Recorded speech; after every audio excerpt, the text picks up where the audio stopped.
The moment I saw him, I knew I wasn't supposed to fall. The tray in my hands felt heavier than it should have, like gravity had suddenly doubled just for me. The clink of crystal glasses echoing too loudly in my ears as the ballroom lights blurred into streaks of gold and white. And I told myself to breathe. Just breathe.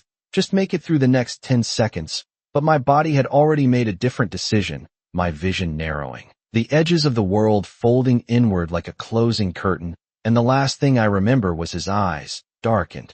Still, already on me like he'd been watching long before I noticed him. And then I was falling. Except I never hit the floor. I felt it first. The sudden steadiness, a hand at my waist, firm but controlled, stopping the collapse like it was nothing, like I weighed nothing. And when I blinked my eyes open, the entire room had changed. Conversations had died mid-sentence. Music still playing somewhere far away, but no one was moving. No one was breathing too loudly, and it took me a second to understand why. Because he was holding me, and people didn't interrupt men like him. I didn't know his name yet, but I could feel it, the way space bent around him, the way even the air felt different, heavier, quieter, like it belonged to him. And I should have pulled away, should have apologized, should have done anything normal, but my legs wouldn't cooperate. My body still caught somewhere between standing and falling, and his hand didn't tighten, didn't claim, it just stayed, steady, like he was deciding something.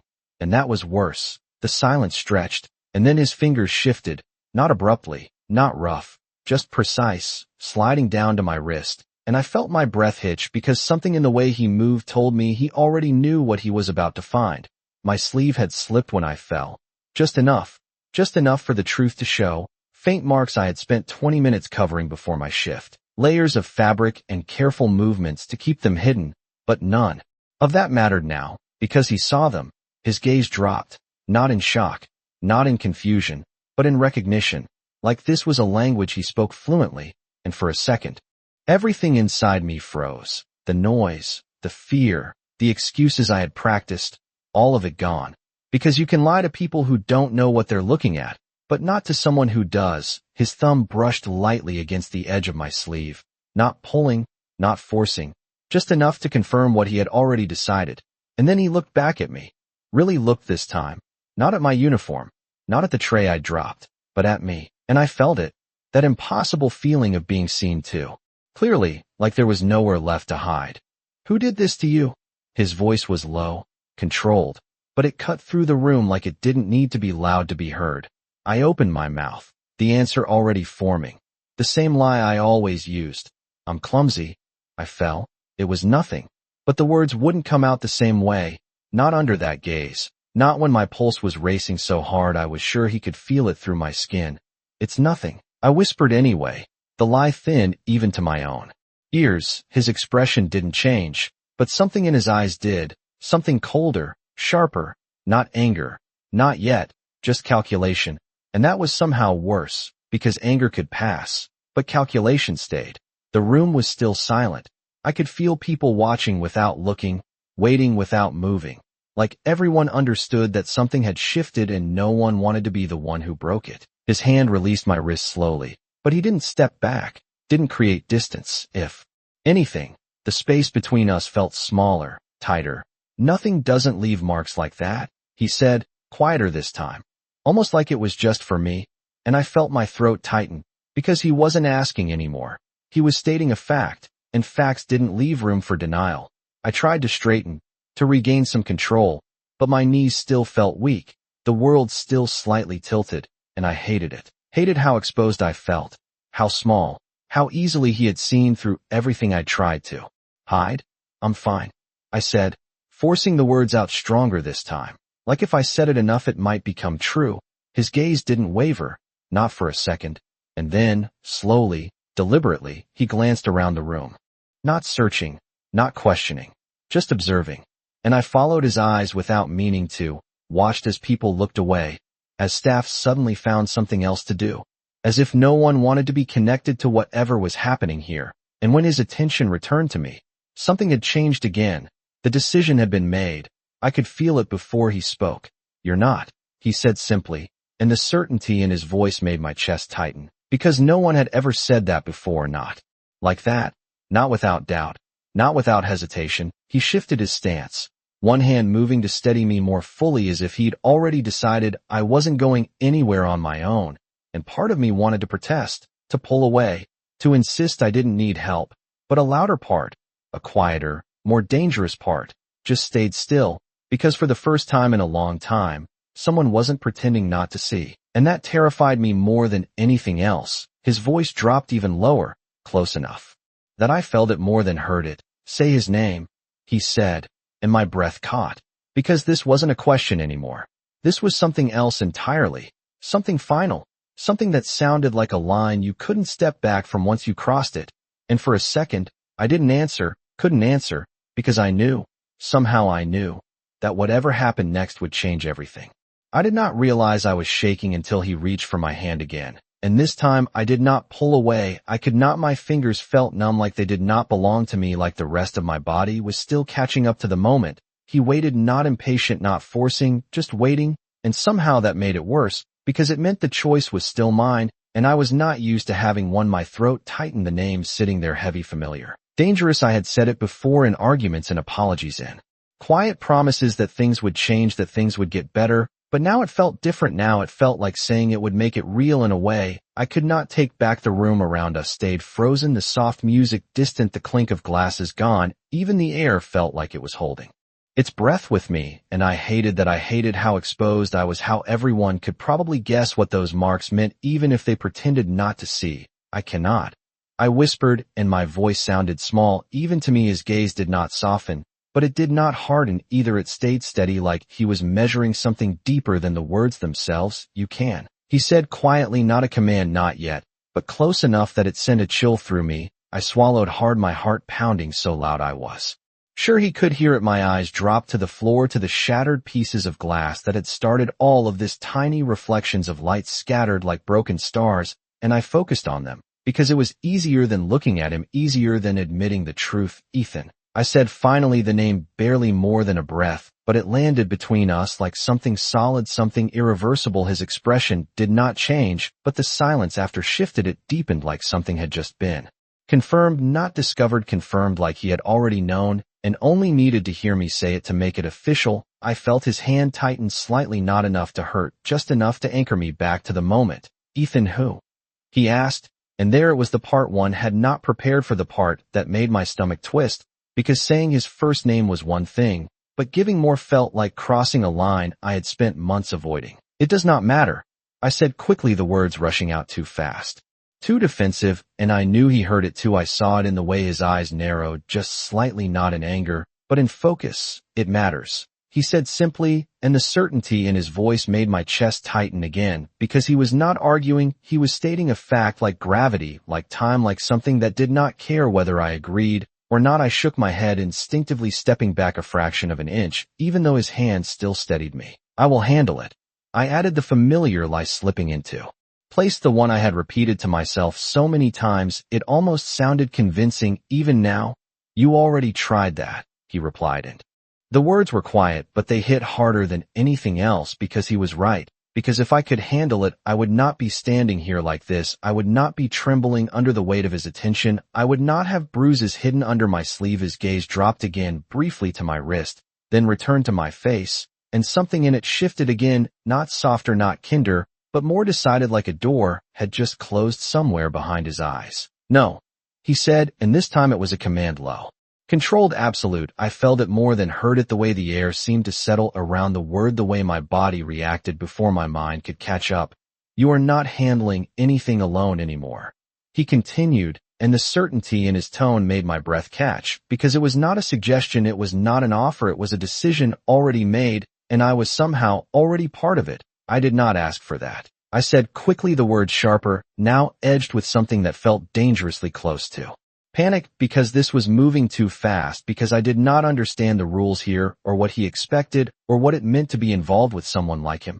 "You did not have to," he replied, and for the first time there was a hint of something else in his voice, something quieter, something that almost sounded like conviction, and that scared me more than anything else, because it meant this was not about me asking for help. This was about him choosing to give it, whether I wanted it or not. The room Slowly began to breathe again, conversations picking up and careful murmurs, movement returning like a tide coming back in, but it all felt distant, muted, like it belonged to a different world than the one I was standing in now. His hand finally released mine, but the absence of it felt just as noticeable as the touch had been. I wrapped my arms around myself instinctively, as if that could bring back some sense of control, some sense of distance. I have to go back to work.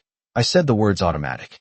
The safest thing I could think of, the most normal thing I could cling to in a moment that felt anything but normal. His gaze held mine for a second longer, and then he nodded once, a small controlled motion that somehow felt like permission, even though I had not asked for it. I turned quickly before I could think about it too much, before I could question what had just happened or what it meant, but I only made it 2 steps before his voice stopped me again. "Lily," he said, and the sound of my name on his lips made my stomach drop, because I had not told him that. I turned slowly, my pulse quickening again. "How do you know my name?"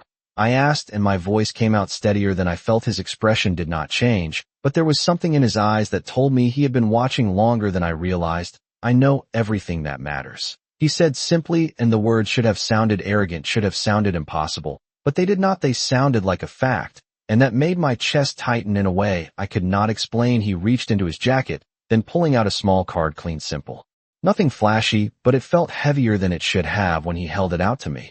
"If he comes near you again, you call me," he said, and there was no hesitation, no doubt, just certainty. I stared at the card for a second, my mind racing through every reason I should not take it, every warning, every instinct telling me to walk away from this, from him, from whatever world he came from. But my hand moved anyway, taking it before I could stop myself. Our fingers brushed for the briefest second, and something about that small contact sent a strange, unfamiliar warmth through my chest, something I was not ready to name. "Day or night?" he added quietly, and I nodded before I could think about it, before I could question it, before I could change my mind. I turned again, this time, not stopping as I walked back toward the kitchen, the noise of the restaurant rushing back and around me, like nothing had happened, like everything was normal, but it was not normal. Nothing about this felt normal. My hand tightened around the card in my pocket, the edges pressing into my palm, grounding me in a way that felt both comforting and terrifying.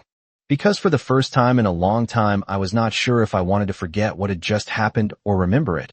And somewhere deep down, beneath the fear, beneath the confusion, beneath the instinct to run, there was a quiet, dangerous thought that refused to go away. Maybe for the first time someone had seen me and decided I was worth protecting, and I did not know what to do with that. I should have thrown the card away the moment I stepped into the kitchen. That was the logical thing to do, the safe thing to do, the thing any normal person would do after an encounter like that.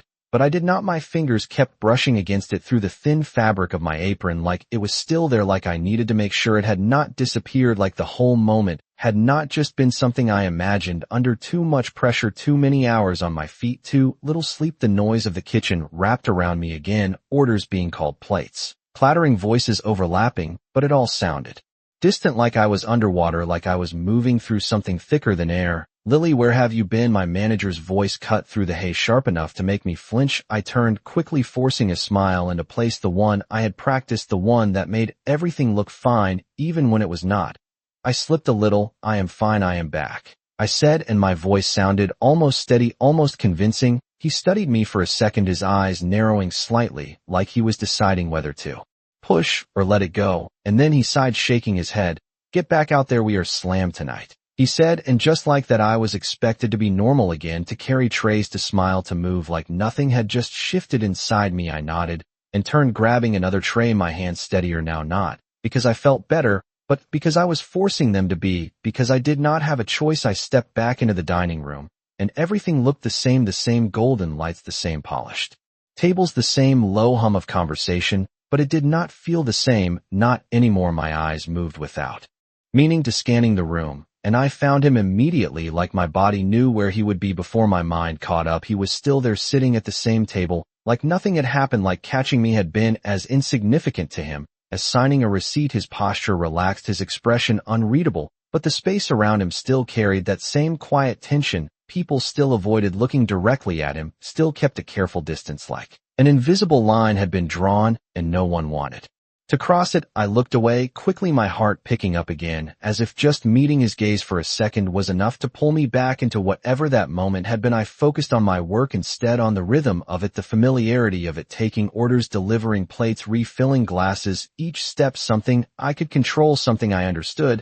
but it did not last long. It never did, because the night had other plans for me. I saw him before he saw me, or maybe he had already seen me, and was just waiting. I could never tell with him. Ethan stood near the entrance, his presence loud in a way that did not fit the room, his jacket slightly wrinkled, his expression tight, like he had been looking for something and had just found it. My stomach dropped so fast I felt dizzy again. My fingers tightened around the tray instinctively, as if holding on to it could keep me grounded, could keep me from reacting the way I wanted to react, which was to turn and walk the other way, to disappear into the kitchen and pretend I had not seen him. But it was too late. His eyes locked onto mine, and I saw it, the recognition, the irritation, the something sharper underneath that made my chest tighten. He started walking toward me, and every step felt louder than it should have, felt closer than it should have been. I told myself to stay calm, to keep moving, to act like everything was fine, because that was what I always did. That was how I kept things from escalating. But my body was already betraying me, my breath shallow, my pulse racing, my hands just slightly unsteady. "Lily," he said when he reached me, and his voice was low, but there was an edge to it that only I seemed to hear. I forced a smile, the same one I used with customers, the same one that said everything was okay, even when it was not.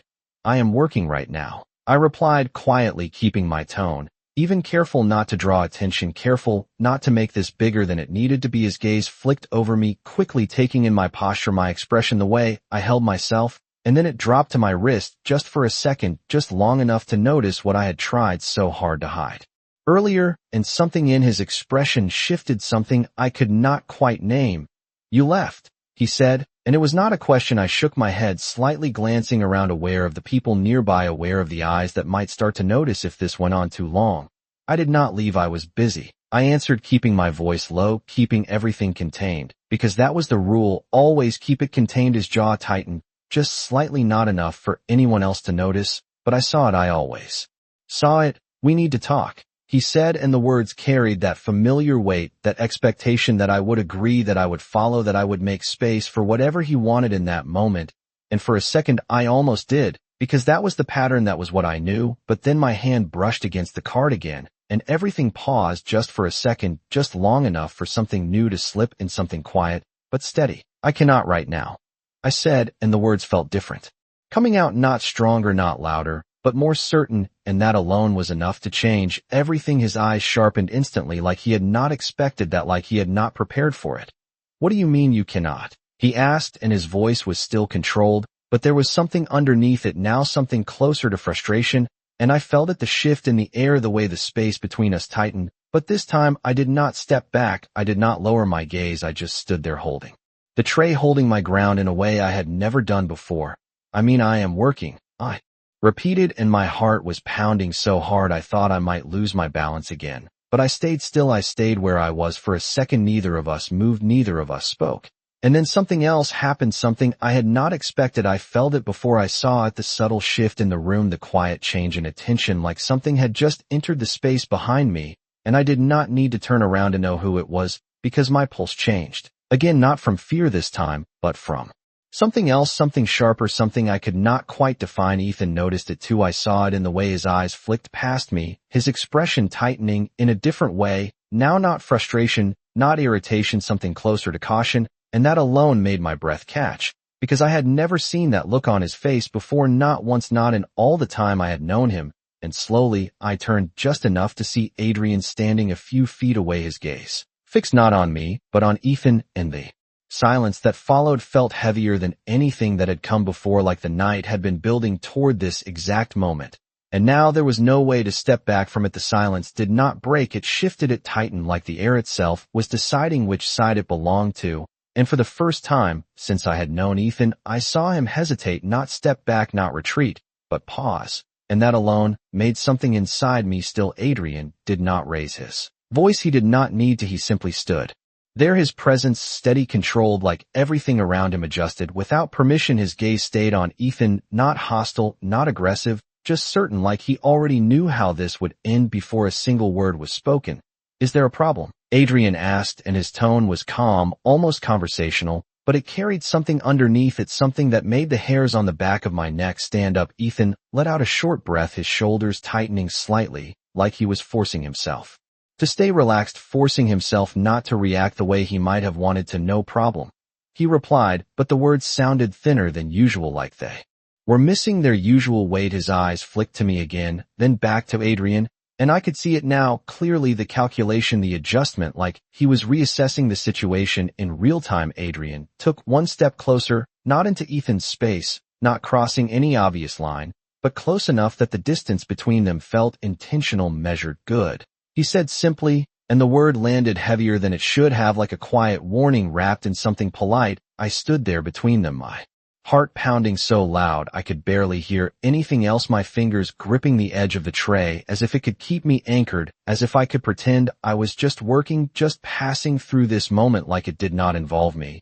But it did. Everything about this involved me. Ethan's jaw tightened again, his gaze lingering on Adrian for a second longer before shifting back to me. And when he spoke again, his voice was different, not louder, not harsher, but more controlled, like he was choosing every word carefully. Now, we will talk later, he said to me, and it was not a question, not really, but it was not as absolute as it used to be either. There was space in it now, space I had never heard before. I swallowed hard, my pulse still racing, but I nodded slightly, not agreeing, not refusing, just acknowledging, because I did not trust my voice, not in this moment, not with both of them watching me like this. Ethan held my gaze for another second, and then he stepped back, not quickly, not dramatically, just enough to create distance, just enough to signal that whatever this was, it was not happening here, not now. He turned without another word, walking toward the exit, his shoulders still tense, but his pace steady, like he was holding on to control, even as something inside him shifted. The door closed behind him with a soft sound that somehow felt louder than anything else in the room, and only then did I realize I had been holding my breath. I exhaled slowly, my grip on the tray loosening just slightly as the tension began to unravel around me. Conversations resumed cautiously, the hum of the restaurant returning in fragments, like nothing had happened, like this moment had not just carved itself into something permanent. Adrian did not move immediately, his gaze following Ethan until he was gone completely, and then finally, he looked at me, and the intensity of it made my chest tighten again, not fear, not exactly, but something close to it, something that made it hard to look away. Are you all right? He asked, and the question was simple, but it felt different now, heavier, like it carried everything that had just happened, everything that had not been said. I nodded automatically, the response instinctive, even though it was not entirely true. I am fine, I said, and the words felt familiar, too familiar, like something I had said 100 times before, but this time, they did not land the same. This time, I knew he did not believe me. And I knew he knew. I knew that. Adrian's gaze dropped briefly to my hands, to the way they still trembled slightly against the tray, and then back to my face. No, you are not, he said quietly, and there was no challenge in it, no accusation, just certainty, and somehow that made it harder to argue.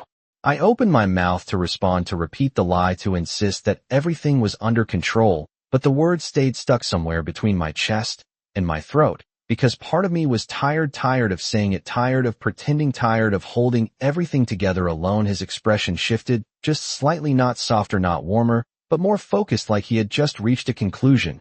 You are done for tonight, he said, and it was not a suggestion, it was a decision. I blinked at him, caught off guard by the sudden change. I cannot just leave, I said quickly, the words coming out sharper than I intended. Because leaving meant questions, meant explanations, meant stepping outside the routine that kept everything manageable. Adrian did not react to my tone, did not take offense. He simply held my gaze steady. You can, he replied, and the calm certainty in his voice made my chest tighten again, because he said it like it was already decided, like the outcome was not something I needed to negotiate. My fingers brushed against the card in my pocket again, and I felt it, the weight of it, the reminder of what he had said earlier, of what he had offered. Something shifted inside me, not a sudden change, not a dramatic realization, just a small, quiet shift, like something settling into place. I will talk to my manager, I said finally, and my voice came out steadier than I expected. Adrian nodded once, a small approving motion, and then he stepped back, giving me space, not following, not hovering,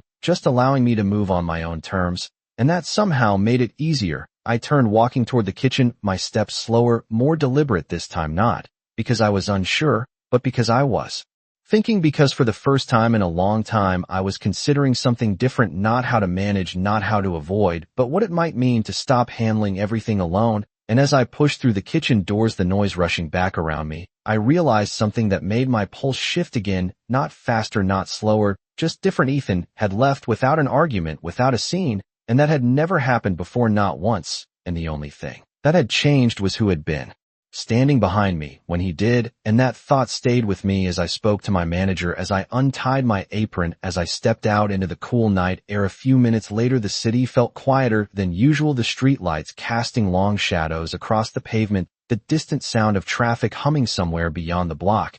And I wrapped my arms around myself, out of habit more than anything else, trying to make sense of everything that had just happened, trying to understand what had shifted and what it meant for what came next. And then I saw it, the black car parked at the curb, engine running, headlights low like it had been waiting, and I did not need to be told who it belonged to, because somehow I already knew, and for a second I just stood there on the sidewalk, the night air cool against my skin, my heart steadying in a way that felt unfamiliar, as if something had already begun to change. Whether I was ready for it or not, I should have walked away. I should have pretended I did not see.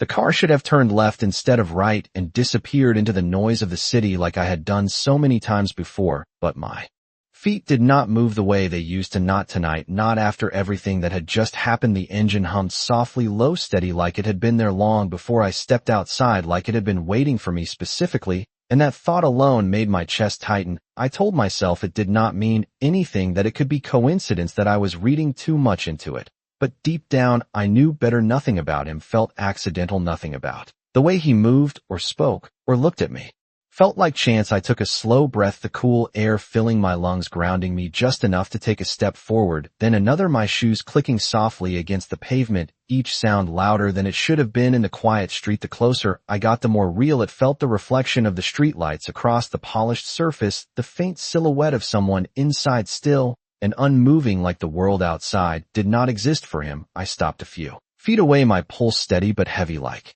it was waiting for something. I was not sure I was ready to face. The passenger door opened before I could decide anything. No sudden movement, no dramatic gesture, just a quiet, smooth motion that felt expected, like he had already calculated the exact second I would reach this spot, get in. His voice came from inside, calm, controlled, the same tone he used for everything, like nothing ever required him to raise it. I hesitated just for a second, not long enough for anyone else to notice, but long enough for me to feel it, the choice, the line I was about to cross, because getting into that car meant something. It meant stepping into his world, even if I did not understand what that world looked like yet.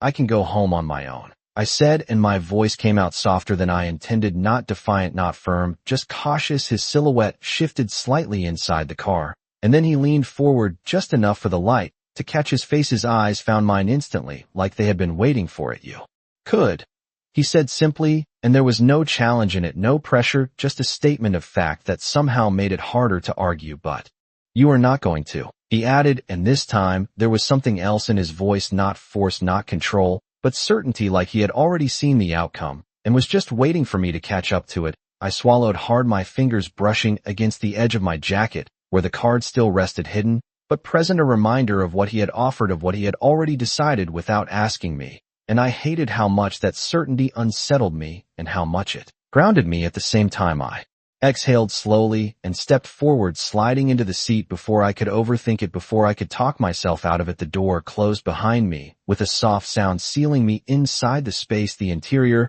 was quiet, too quiet, the kind of silence that felt intentional, not empty, but controlled, like even sound behaved differently in here. The faint scent of leather and something cleaner, sharper, filled the air, the city noise fading as if it had been left outside entirely. I kept my hands in my lap, my posture stiff, my eyes fixed forward, because looking at him felt like stepping into something deeper than I was ready for. Seatbelt, he said, and I blinked, surprised by the normalcy of it, the simplicity of the instruction. After everything else, I reached for it, quickly fastening it with a small click that sounded louder than it should have been in the quiet. He did not move right away, did not start the car, just sat there for a second longer, and I could feel it, the weight of his attention. Even without looking at him, you did not tell me everything, he said finally, his voice low, steady, like he was continuing a conversation that had never actually ended. My fingers tightened slightly in my lap. I told you enough. I replied, and the words came out sharper than I expected, edged with something defensive, something that felt like a shield I was trying to hold up between us. He did not react immediately, did not push back or challenge me. He just let the silence sit there for a second, like he was giving me space to hear my own words, to decide if I believed them myself. Enough for you, he said after a moment. Not enough for me. I turned my head slightly, then just enough to look at him, and the calm in his expression unsettled me more than anything else, because it was not curiosity, it was not concern, it was something more deliberate, like he was already building something from the pieces I had given him. Why does it matter to you? I asked quietly, and the question felt heavier than it should have been, like it carried something underneath it, something I was not sure I wanted answered. His gaze held mine for a second longer, and then he looked forward again, his hand moving to the steering wheel as he finally started the engine, the soft vibration filling the space between us. Because you said his name, he replied simply, and the answer was so direct, so uncomplicated that it left me with nothing to push against. The car pulled away from the curb, smoothly merging into the quiet flow of traffic, the city lights passing by in slow, steady patterns outside the window, and I watched them, because it was easier than looking at him, easier than processing what he had just said. That does not explain anything. I murmured more to myself than to him, but he heard it anyway. Of course he did. It explains everything, he said, and there was no hesitation in his voice, no doubt, just that same certainty that seemed to follow him everywhere like a shadow. I leaned back slightly, my head resting against the seat, my eyes closing for a brief second as I tried to steady my thoughts, because nothing about this made sense, and yet it all felt like it was moving exactly the way it was supposed to, like something had already been set in motion long before I realized it. Where are we going? I asked, finally opening my eyes again as the city shifted around us, the streets becoming quieter, the buildings less crowded, the noise fading further into the background. Somewhere safe, he answered, and the words were simple, but they landed differently than they would have from anyone else, because when he said safe, it did not sound like a possibility, it sounded like a guarantee, and that should have scared me more than it did, but instead it did something else, something quieter, something I was not ready to name. Yet I looked out the window again, the reflection of the passing lights flickering across the glass, and for the first time that night my pulse began to slow, not because everything was okay, not because I understood what was happening, but because for reasons I could not explain, I believed him. The city changed without asking for permission, the bright storefronts fading into quieter streets, the noise thinning until it became something distant, something easier to ignore, and I realized I had no idea where we were anymore. Not exactly, not in the way I usually did when I moved through familiar blocks and predictable routes. This felt different, like we had crossed an invisible line between the world I knew and something else entirely. I shifted slightly in my seat, my fingers still resting together in my lap, as if any sudden movement might break whatever fragile balance existed inside the car. Adrian drove without distraction, his posture relaxed but precise, one hand on the wheel, the other resting lightly near the console, his attention on the road, but not in the way most people focused. It felt like he was aware of everything at once, the street, the traffic, the silence between us and me. I could feel it even without looking at him, the awareness, the quiet calculation, like nothing about this moment was accidental. You are thinking too much, he said after a while, his voice cutting through the silence, so smoothly it startled me, even though it should not have. I turned my head slightly, my eyes narrowing just a fraction. You do not know what I am thinking, I replied, and the words came out softer than I intended, not confrontational, just reflexive. He did not look at me immediately, his gaze still fixed on the road ahead. You are deciding whether you made a mistake, he said calmly, and my breath caught, because he was right, not exactly in the details, but in the feeling, in the constant question looping in my mind since I stepped into the car. I looked away quickly, back to the window, watching the reflection of passing lights flicker across the glass. And did I asked before I could stop myself, the question slipping out quieter than I meant it to. Like I was not sure I wanted to hear the answer. Adrian finally glanced at me, then just for a second, his expression unchanged, but his eyes sharper, somehow more focused. No, he said simply, and there was no hesitation, no pause to consider, just certainty again, that same unshakable certainty that seemed to follow him everywhere. I let out a slow breath, my shoulders relaxing just slightly against the seat. Even though I did not fully understand why his answer affected me the way it did, maybe because he sounded like he believed it more than I did, maybe because I wanted to believe it too. The Car turned onto a narrower street lined with older buildings, the kind that did not draw attention, the kind you passed without really seeing, and then it slowed, pulling to a stop in front of a quiet structure with dark windows and clean lines, nothing extravagant, nothing that screamed for attention, but something about it still felt intentional, like it was exactly what it needed to be, and nothing more. Adrian turned off the engine, and for a moment, neither of us moved, the silence settling again, but this time it felt different, less tense, more expectant. "We are here," he said finally, and I blinked, glancing at the building again, then back at him. "Where is here?" I asked, and my voice carried a hint of hesitation I could not quite hide. He unfastened his seatbelt with a quiet click, his movements smooth, controlled.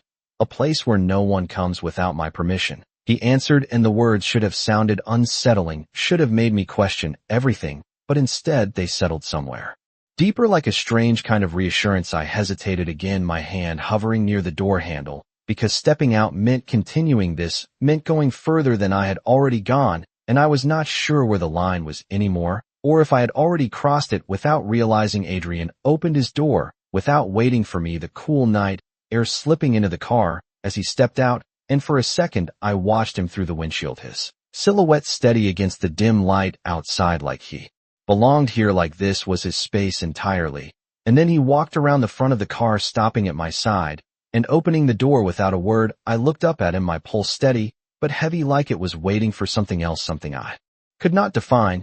"You do not have to be afraid here," he said quietly, and it was not reassurance in the way most people offered it. It was not soft or comforting, it was factual, like he was stating something that already existed, whether I accepted it or not. I studied him for a second, searching for something, doubt, hesitation, anything that might make this feel less certain, but I found nothing, just that same calm control, that same unwavering presence. And slowly, I stepped out. The ground felt solid beneath my feet, the night air cooler, now sharper as it filled my lungs, and for the first time since leaving the restaurant, I felt fully present, like the fog that had followed me all evening was beginning to clear. Adrian closed the door behind me, his hand briefly brushing the edge of it, before his attention returned to me. "Come on," he said, and he turned toward the building, not checking if I would follow, not needing to, because somehow I already was. My steps fell into place behind him, the sound of our shoes against the pavement echoing softly in the quiet street. The entrance opened before we reached it, someone inside moving with quiet efficiency,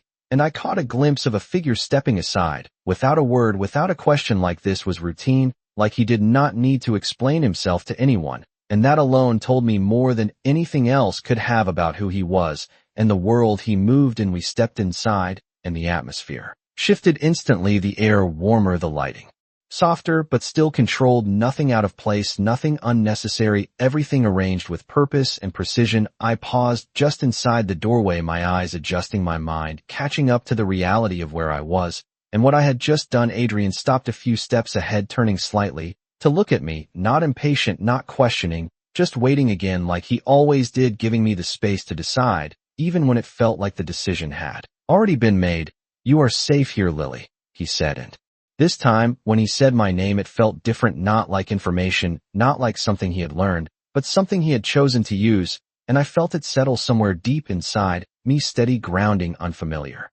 And for the first time that night, I did not argue, I did not deflect, I just nodded slowly, because whether I understood it or not, whether I trusted it fully or not, something in me believed him, and that was enough to take the next step forward. I did not realize how quiet it was until the door closed behind us, the sound soft but final, like it sealed something in place, the outside world slipping away completely. The air inside felt different, not just warmer, but controlled, like every detail had been chosen with intention. The lighting soft but not dim, the space open but not exposed, everything balanced in a way that made it hard to find anything to hold on to, anything familiar enough to ground me. I stood there for a second, longer than I meant to, my eyes moving across the room, taking in the clean lines, the absence of clutter, the subtle details that spoke without being obvious. Nothing here was loud, nothing here needed to be. Adrian watched me without saying anything, not rushing me, not filling the silence, just allowing it to exist, until I shifted my weight slightly, stepping further inside, because standing still felt like hesitation,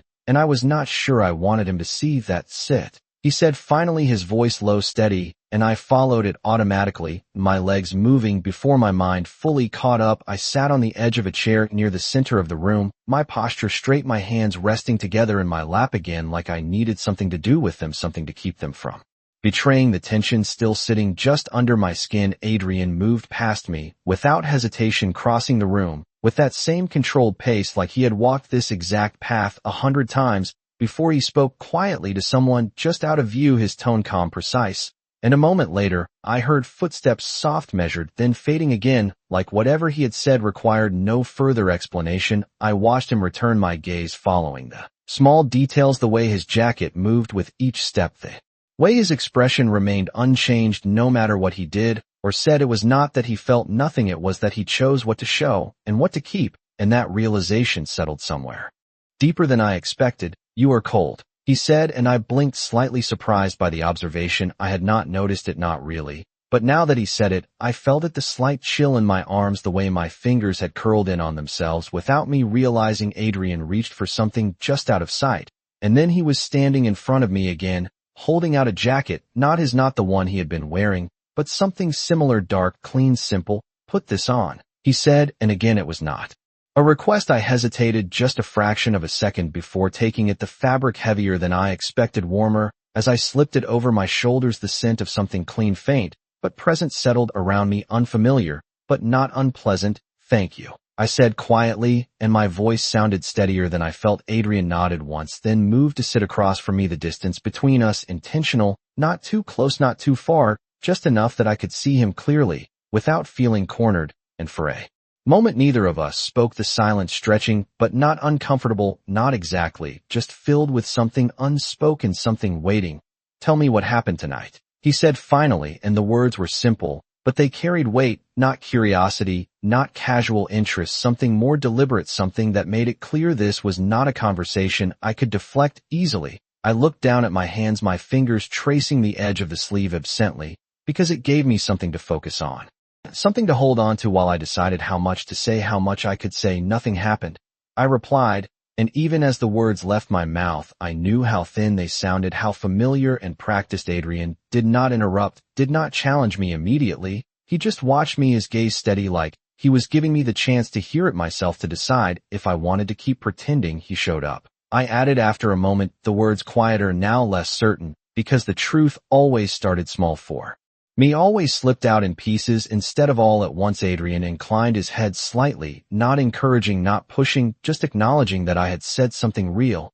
"And before that?" he asked, and the question caught me off guard because I had not expected him to look further back to connect the pieces I had tried to keep separate. My throat tightened slightly, my fingers stilling against the fabric. "It is nothing new," I said, and there it was again, that same phrase, that same shield I had used for so long. It almost felt automatic. Adrian leaned back, just slightly, his expression unchanged, but his eyes sharper, now more focused. "That is exactly what makes it matter," he said quietly, and the certainty in his voice made my chest tighten again, because he was not dismissing it, he was not minimizing it, he was doing the opposite, and I was not used to that. I exhaled slowly, my shoulders lowering, just a fraction, as something inside me shifted, not breaking, not opening completely, just loosening enough to let something else through. "I have been handling it," I said, and this time it was not a lie, not entirely, it was just incomplete. Adrian's gaze held mine, and for a second I thought he would argue, that he would push harder, but instead he shook his head slightly. "No," he said simply, and the word landed with the same quiet finality as before. "You have been enduring it," he added, and the difference between those two things hit me harder than I expected, because I had never separated them before, had never considered that there was a difference at all. I looked away quickly, my eyes finding a point somewhere across the room, because holding his gaze felt too intense, now too revealing. "It is not that simple," I said softly, and my voice carried something I had not meant to show, something closer to frustration than fear. Adrian did not move closer, did not press, he just stayed where he was, his presence steady, unchanging. "It never is," he replied, and there was something in his tone, now something quieter, something that almost sounded like understanding, but not sympathy, not pity, just recognition, like he had seen this before, like he knew how these situations unfolded, even without me explaining every detail. The silence returned again, but this time it felt different, less like something waiting to be filled, and more like something settling into place. I could feel it, the shift, the subtle change in the space between us, like the conversation had moved from surface to something deeper, without either of us marking the exact moment it happened.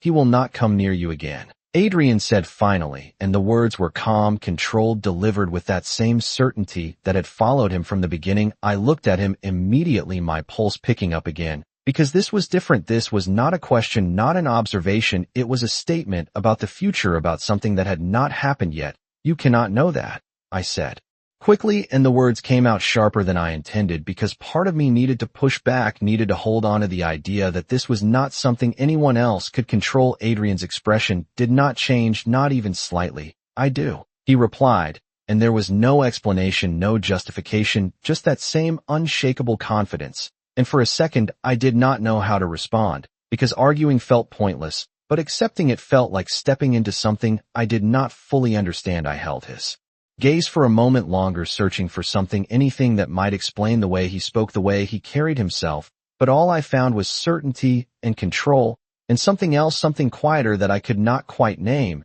And slowly, I looked away again, my hands still resting in my lap, but no longer as tense, no longer gripping each other, like I needed to hold myself together.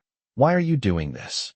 I asked finally, and the question felt heavier than anything I had said before, because it was not about the situation, not about Ethan. It was about him, about why he had stepped into my life like this, without warning, without permission. Adrian did not answer immediately. He watched me for a second longer, like he was deciding something, measuring something. And then he spoke, his voice lower, now quieter than before. "Because you needed someone to see it," he said, and the simplicity of the answer made my chest tighten in a way I could not explain, because it was not about power, it was not about control, it was about something else, something I had not expected. And for the first time since I walked into this place, I felt it clearly, the shift, not just around me, but inside me, like something I had been holding on to for too long was beginning to loosen, and I did not know if that scared me more or relieved me. The room felt different after he said that, like the air itself had shifted, not heavier, not lighter, just clearer, like something unspoken had finally been acknowledged and could not be taken back. I sat there for a moment longer, my fingers no longer gripping the fabric as tightly, my shoulders no longer locked in place, and it was subtle, the change, but it was. They're the kind you only notice when you have been holding tension for so long you forget what it feels like without it. Adrian did not move, did not fill the silence with more words. He just let it settle, like he trusted the moment to do what it needed to do, without interference, and that alone felt unfamiliar, because I was used to people pushing, to filling, to forcing something out of me. Before I was ready, I looked up slowly, my gaze finding his again, and this time it did not feel like I was being cornered. It felt like I was choosing to meet it. "You talk like everything is already decided," I said quietly, and my voice carried more curiosity than resistance, now more confusion than defense. Adrian held my gaze for a second, then leaned back slightly, his posture still relaxed, but his attention unwavering. "Some things are," he replied, and there was no arrogance in it, no attempt to impress, just a calm acceptance of something he clearly believed to be true. I studied him for a moment longer, trying to understand how someone could speak like that. How someone could move through the world with that kind of certainty and not question it, not doubt it. "And what if I do not want it to be decided for me?" I asked, and this time my voice was steadier, stronger, not because I felt in control, but because I needed to know where I stood in all of this. Adrian did not answer immediately. He watched me like he was weighing the question itself, not just the words, but what was behind them. And then he nodded once, a small, deliberate motion. "Then you say no," he said simply, and the answer caught me off guard, because it was not what I expected, not a challenge, not a correction, just an option stated as plainly as everything else. "And you would listen?" I pressed, and there was something vulnerable in the question, something I could not fully hide. Adrian's expression did not change, but his eyes softened just slightly, not in a way that made him seem less controlled, but in a way that made him seem more deliberate. "If you meant it," he replied, and the words settled between us heavier than anything else he had said so far, because they placed something back in my hand, something I had not realized I had lost the ability to hold. I exhaled slowly, my gaze dropping for a second as I processed that, because it meant this was not just about him deciding things for me, it was about whether I had the strength to decide for myself. And for a moment that felt harder than anything else we had talked about. "I do not think I remember how," I admitted quietly, and the words slipped out before I could stop them, before I could dress them up into something stronger, something less honest. Adrian did not react with surprise, did not interrupt. He just listened, the silence stretching just long enough for me to feel the weight of what I had said. And then he spoke, his voice lower, now quieter than before. "Then you start small," he said, and the simplicity of it made my chest tighten, because it sounded possible, not easy, but possible. "You decide what happens next, not tomorrow, not next week, just the next step," he continued, and there was something grounding in the way he said it, like he was narrowing the world down to something manageable, something I could actually hold on to. I looked up at him again, my pulse steady, but different now, less frantic, less reactive, more focused, like something inside me was beginning to align. "And what is the next step?" I asked, and this time the question felt like mine, not something pulled out of me, but something I was choosing to ask. Adrian leaned forward slightly, resting his forearms against his knees, his gaze steady on mine. "You stay here tonight," he said, and the words were calm, controlled, but there was a weight to them that made my breath pause, because this was different. This was not just about the moment anymore. This was about what came after, about where I would go when I left this room. I blinked slightly, my mind catching up to the implication. "I have my apartment," I said automatically, the words slipping out as if they still held the same meaning they always had. Adrian did not argue, did not dismiss it. He just held my gaze. "You have a place you go back to," he said quietly, and the distinction settled immediately, because he was right. It was not a home, not in the way it should have been, not in the way it felt safe or stable. Or mine. I swallowed hard, my fingers tightening just slightly against my lap, because that truth was harder to sit with than anything else we had said so far. "And here is different," I said, and it was not quite a question, not quite a statement. Adrian nodded once. "Here, you are not waiting for something to happen," he replied, and the words hit something deep, something I had not put into words before, because that was exactly what it felt like in my apartment. Not rest, not peace, just waiting, waiting for the next message, the next knock, the next moment I would have to brace for, and I hated how clear that became the second he said it. I leaned back slightly, my head resting against the chair, my eyes closing for a brief second as I let that realization settle, because it changed things. It shifted something fundamental in how I saw my own life, and I was not sure what to do with that yet. "And tomorrow?" I asked quietly, opening my eyes again, because if I stayed, if I accepted this, then tomorrow mattered more than it had before. Adrian watched me for a moment longer, and then he spoke, his voice steady, certain, but not overwhelming. "Tomorrow you decide what you want your life to look like without him in it," he said, and the words felt bigger than anything else, not immediate, not simple, but clear, like a direction I had not allowed myself to consider before. I held his gaze for a second longer, my pulse steady, my thoughts moving in a way they had not all night, and slowly I nodded, not because I had everything figured out, not because I understood what would happen next, but because for the first time in a long time, the next step did not feel like something I had to survive. It felt like something I could choose. The word choose stayed with me longer than anything else he had said, not because it was complicated, but because it felt unfamiliar, like a language I used to know, but had not spoken in a long time. I sat there quietly for a moment, letting it settle, letting the weight of it move through me in a way that felt both steady and unsettling at the same time, because choosing meant responsibility. It meant I could not hide behind circumstance anymore. I could not pretend things were just happening to me without my consent. Adrian did not interrupt that silence. He seemed to understand that something had shifted again, something internal, something that did not need to be rushed or explained. And for the first time, I did not feel the need to fill the space either. I just sat there, breathing slower, more evenly, my shoulders no longer tense, my hands no longer clenched, like I was waiting for something to break. "Okay," I said finally, and the word felt small, but it carried more weight than anything else I had said that night. Adrian's gaze held mine for a second, and then he nodded once, not like he was surprised, not like he needed confirmation, just acknowledging that I had made a decision, even if it was only for this moment. "Good," he replied, and there was something quieter in his voice now, something that almost sounded like approval, but not in a way that felt controlling.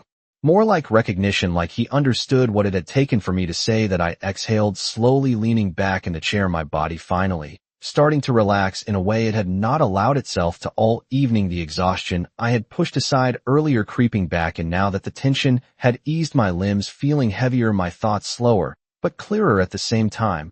"You look tired," Adrian said after a moment, and I let out a small breath that almost sounded like a laugh, even though there was no humor in it.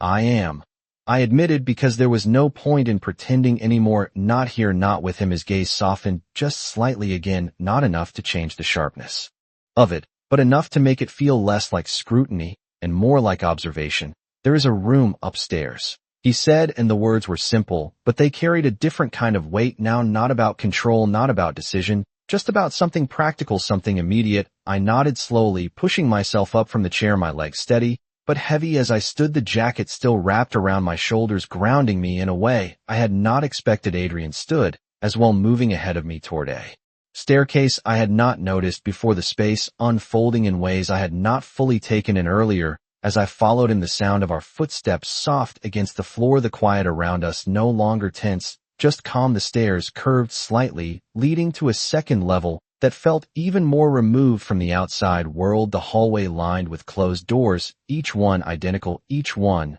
giving nothing away. Adrian stopped in front of one of them, opening it without hesitation and stepping aside to let me pass first. I hesitated for a second, just long enough to feel it again, that choice, that step forward into something unknown, and then I moved past him into the room. It was simple, like everything else here, clean lines, neutral tones, nothing unnecessary. But it did not feel empty. It felt intentional, like it was meant to be used. Not just looked at a bed, a chair, a small table, everything placed with purpose, but without excess. I turned slightly, taking it in, and then looked back at him, still standing near the door, his presence filling the space without overwhelming it. You can lock the door if you want, he said, and the offer caught me off guard, not because of what it was, but because of how it was given, without expectation, without implication, just an option placed in front of me. I nodded slowly. Thank you, I said, and this time the words felt more real, less automatic. Adrian held my gaze for a second longer, and then he stepped back into the hallway.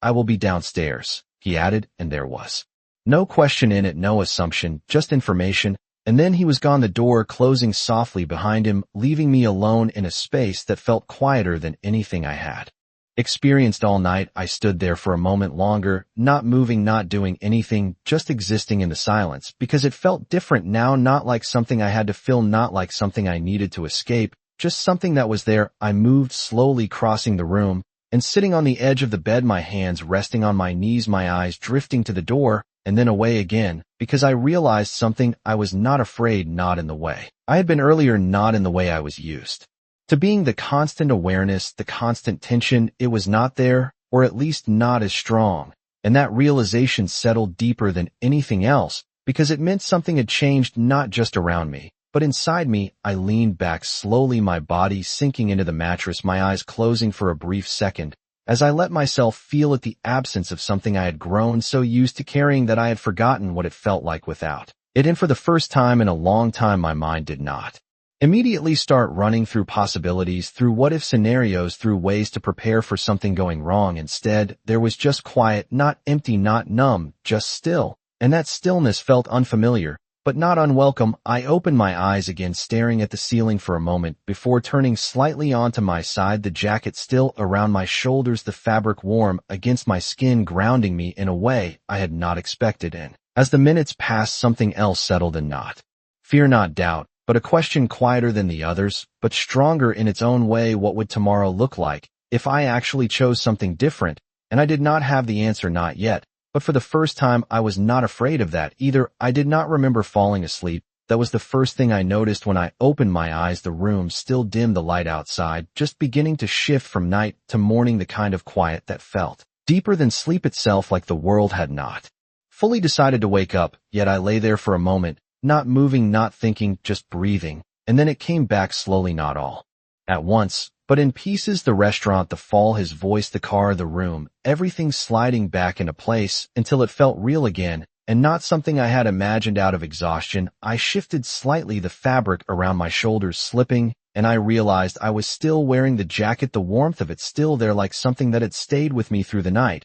And for a second, I did not move. I just lay there holding on to that small detail, because it grounded everything else, because it made it clear that none of it had been a dream. I pushed myself up slowly, sitting on the edge of the bed, my feet finding the floor, the cool surface steady beneath me. And for a moment, I just sat there, my hands resting loosely in my lap, my mind quieter than I expected, not empty, but not racing either, just steady like something had finally settled into place. I glanced toward the door, half expecting something to interrupt the silence, some noise, some reminder that I was not alone in this space, but nothing came. The quiet remained uninterrupted, and I realized I was not waiting for anything, not for a message, not for a sound, not for a reason to brace myself. And that realization felt different than anything else from the night before. It felt new. I stood slowly, stretching just slightly, the tension in my body less than it had been the night before, still there, but no longer sharp, no longer constant. I moved toward the window, pulling the curtain aside just enough to let the morning light filter in.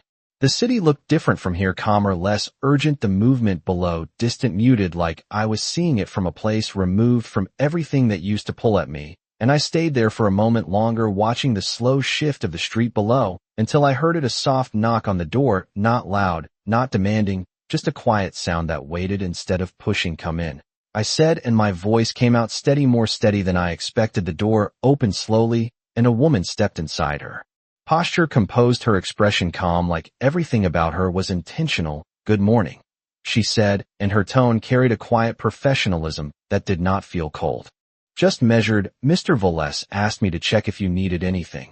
I blinked slightly, the name settling into place, because I had not heard it before, not directly, not confirmed, and now it felt real in a way it had not before. "Adrian Voles." I nodded slowly. "I am fine, thank you," I replied, and the words came easily, not automatic, not forced, just simple. She inclined her head slightly, her gaze briefly taking in the room, the details, the state of things, and then returning to me. "There are clothes in the closet if you would like to change, and breakfast is ready whenever you are," she added, her tone still calm. Still, even I hesitated just a fraction of a second, the offer simple, but the implication larger than it seemed, because it meant staying a little longer, stepping further into this space, instead of leaving immediately, going back to what I knew. I nodded again. "Thank you," I said, and this time it felt more deliberate, like I was accepting something, not just acknowledging it. She gave a small nod in return, and then stepped back out of the room, the door closing softly behind her, leaving me in the same quiet space. But it felt different now, less like a pause and more like a transition. I turned slowly, moving toward the closet, opening it carefully, and finding exactly what she had said, neatly arranged clothes, simple, clean, nothing excessive, but chosen with care. I reached out, brushing my fingers against the fabric, grounding myself in the reality of the moment, because this was happening, this was real, and I was still here. I changed slowly, not rushing, not delaying, just moving through the motions with a steadiness I had not felt in a long time.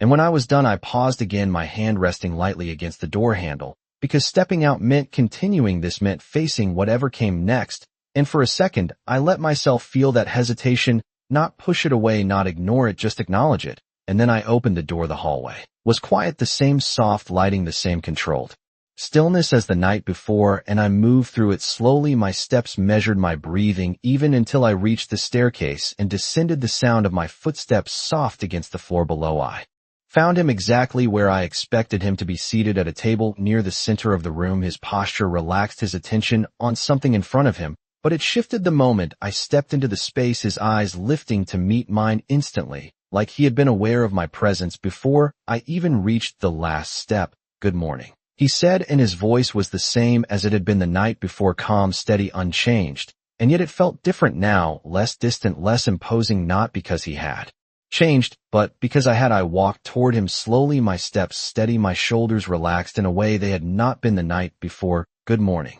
I replied, and my voice matched his in a way that surprised me, because it did not carry the same tension, the same uncertainty. I reached the table, stopping just across from him, and for a second neither of us spoke, the silence settling again, but this time it felt balanced, not weighted, not waiting, just present.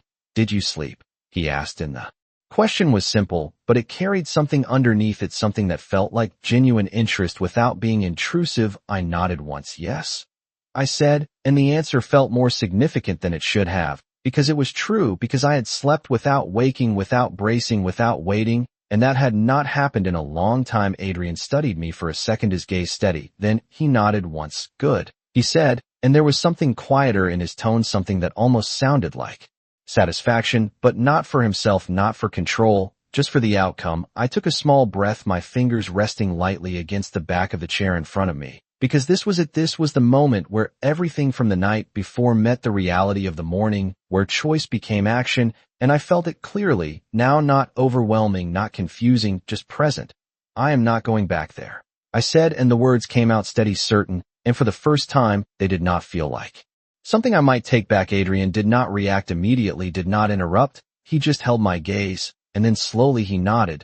Then we moved forward, he said simply, and the certainty in his voice did not feel like pressure this time. It felt like direction, and I realized something in that moment, something quiet, but undeniable. This was not about him deciding my life. This was about me finally choosing it.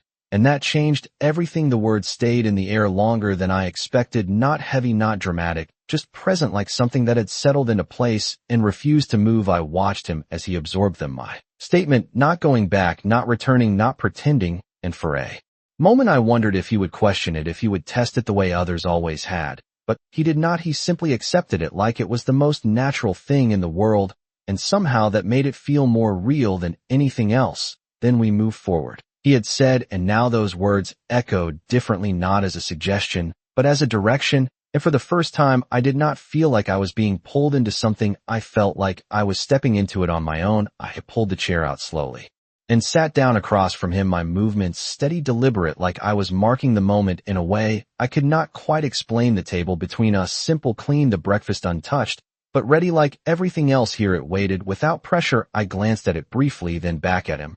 What does forward look like? I asked, and this time there was no hesitation in my voice, no uncertainty, just a quiet need for clarity. Adrian leaned back slightly, his posture relaxed, but his attention fully on me. Like this was the only thing that mattered in that moment. It looks like you deciding what stays and what does not, he said, and the simplicity of it made my chest tighten, because it sounded easy when he said it, but I knew it was not. I knew what it meant to separate things, to let go of what had been familiar, even if it had not been safe. I nodded slowly, my fingers resting lightly against the edge of the table. I do not have much that stays, I admitted, and the words came out quieter than I intended, not because they were hard to say, but because they felt more honest than I was used to being. Adrian's gaze did not shift, he did not soften it, did not harden it, just held steady.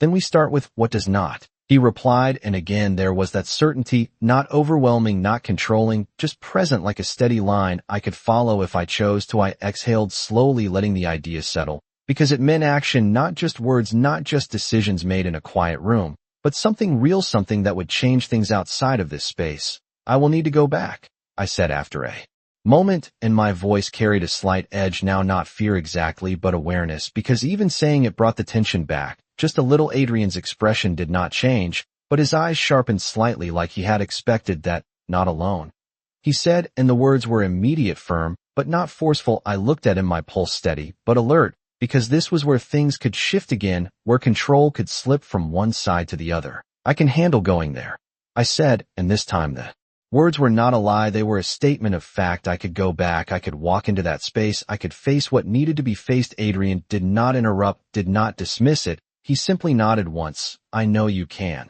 he said, and the agreement caught me off guard, because I had expected resistance. I had expected him to take over, to insist, but he did not.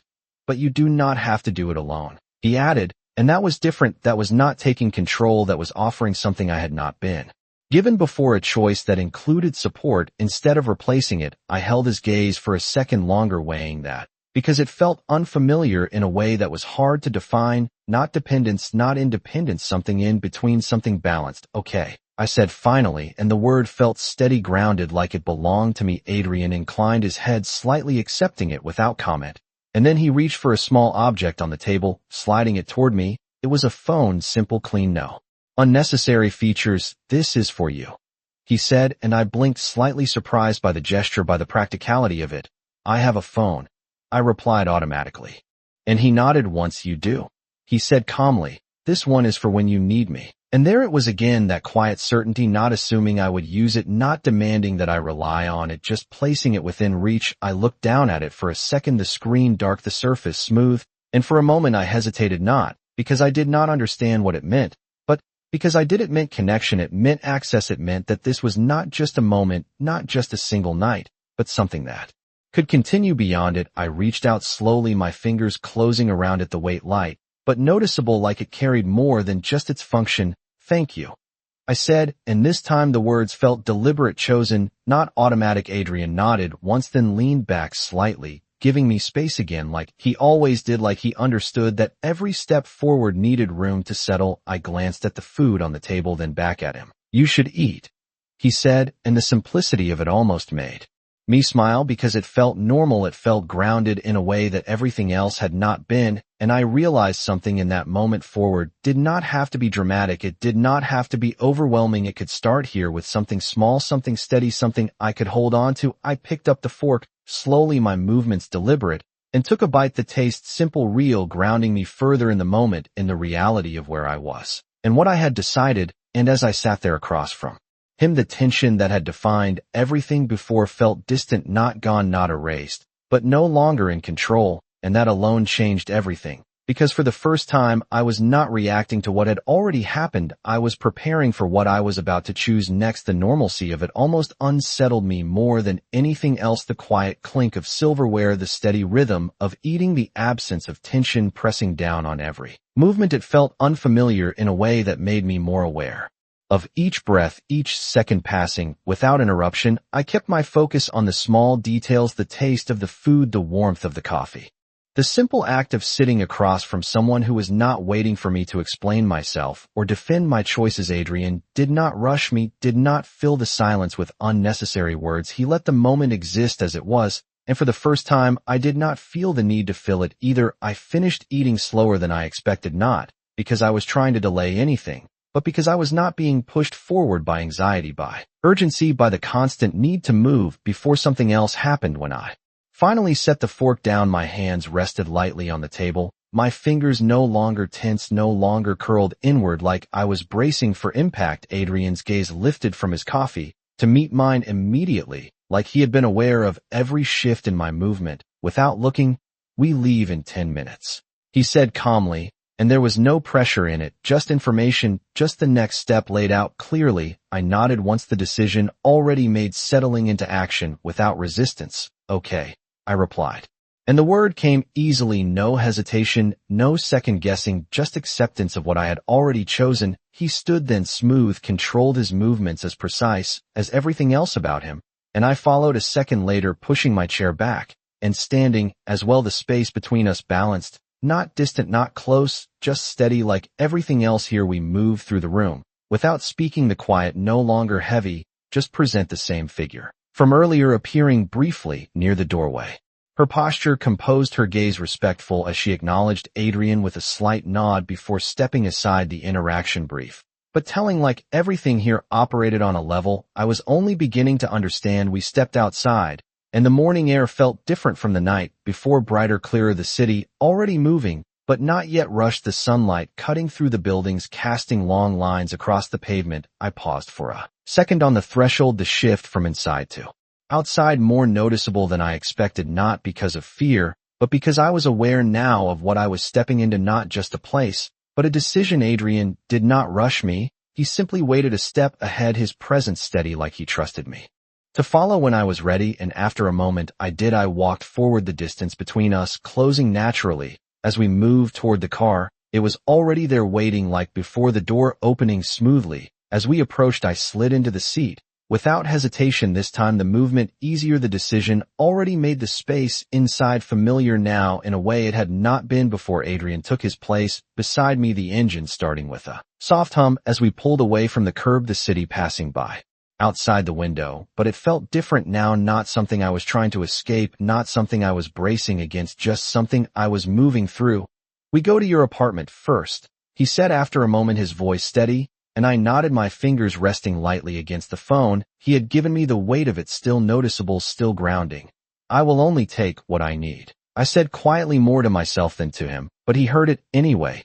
"You take what you choose," he replied, and the correction was subtle but important, and I felt it immediately because it shifted the focus from limitation to decision, from reacting to choosing, and I held on to that as we drove, the streets becoming more familiar. As we got closer, the buildings, the corners, the small details that marked the edges of my routine, all of it coming back into view, but it did not feel the same, not from this perspective, not with this clarity. The car slowed as we turned onto my street, the space tighter, the buildings Closer, the familiarity almost sharp in contrast to where we had just been, and for a second, I felt it, the old instinct, the old tension creeping back, and just slightly my shoulders tightening, my breath shifting, but it did not take hold, not the way it used to. I reached for the door, before the car fully stopped the movement, instinctive, but controlled, and Adrian's voice stopped me just before I pushed it open. "Wait," he said, and I paused, my hand still resting on the handle, my pulse steady but alert. I turned slightly to look at him, and his expression was the same, calm, focused, unreadable, but his eyes were sharper, now more intent. "You go and you take what you need, you come back out," he said, and the words were clear, direct, not controlling, but structured like a path laid out in front of me.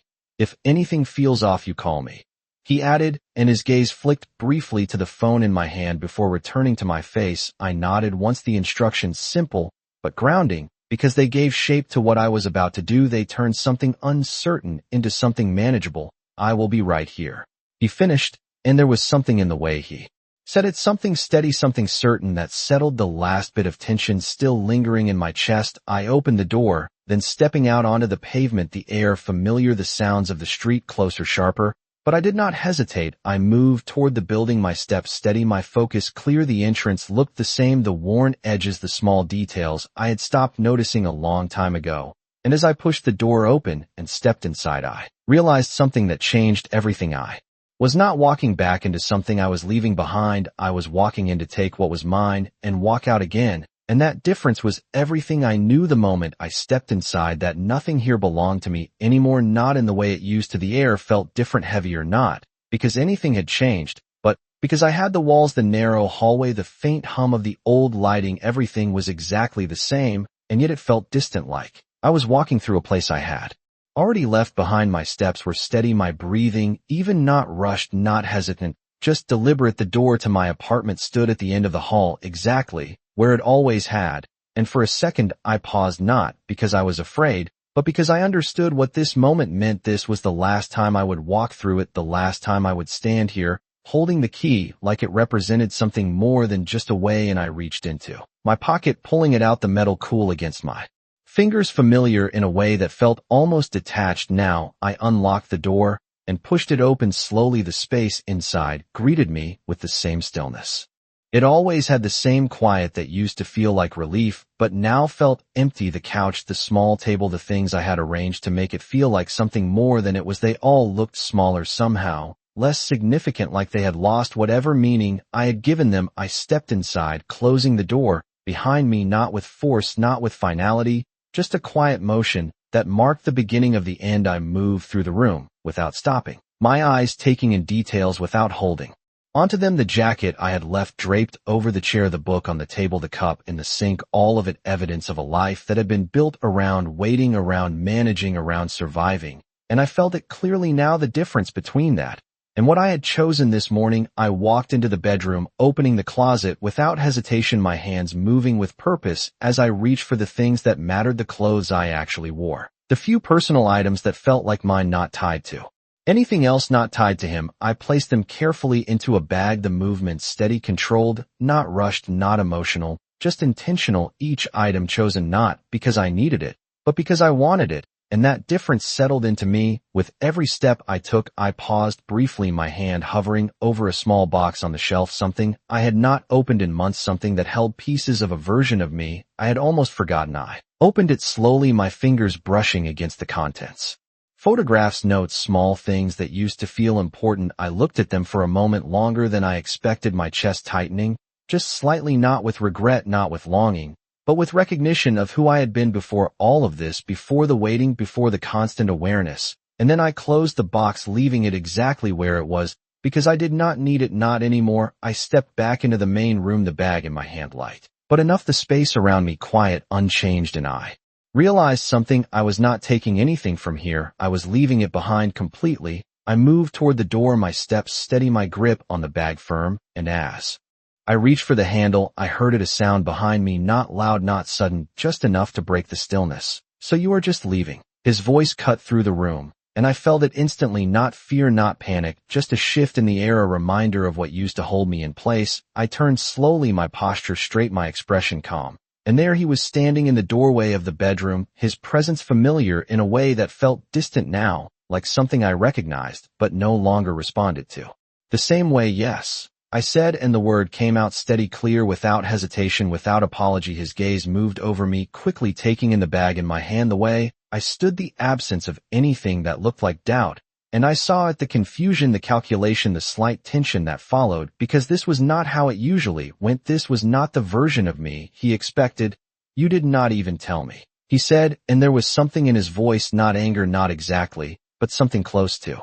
It's something that wanted to pull me back into the same pattern, the same dynamic. I shook my head slightly, not dismissing him, not engaging, just acknowledging the words without accepting what they carried. "There is nothing to tell," I replied, and my voice remained even, grounded, like the decision had already been made long before this moment. His expression tightened, just slightly, his stance shifting, like he was trying to adjust to something he did not fully understand. "You cannot just walk out like this," he said, and there it was, the expectation, the assumption that I would stop, that I would explain, that I would make this easier for him.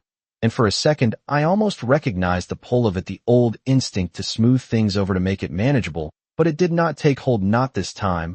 "I am not walking out," I said quietly. "I already left." And the difference between those two things settled into the space between us, heavier than anything else that had been said. His gaze held mine for a moment longer, searching for something, anything that might give him leverage, might shift this back into something familiar, but there was nothing there, nothing for him to use, nothing for me to give. And slowly he stepped back, not because he had been pushed, not because anything forced him, but because there was no space left for him to stand. And I turned then, not waiting, not hesitating, and walked to the door, opening it and stepping out into the hallway, the air outside feeling lighter, clearer, like I had stepped out of something that no longer defined me. I did not look back. I did not need to. The door closed behind me with a soft sound, and this time it did feel final.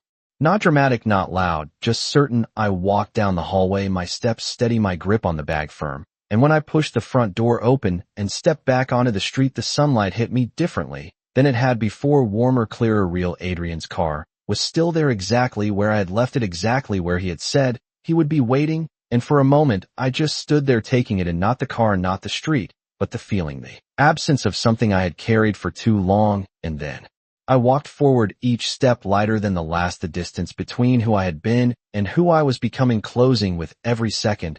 And as I reached for the door and slid back into the seat, I realized something that made everything else fall into place. He had not saved me, he had simply been there the moment I decided to save myself, and that changed everything.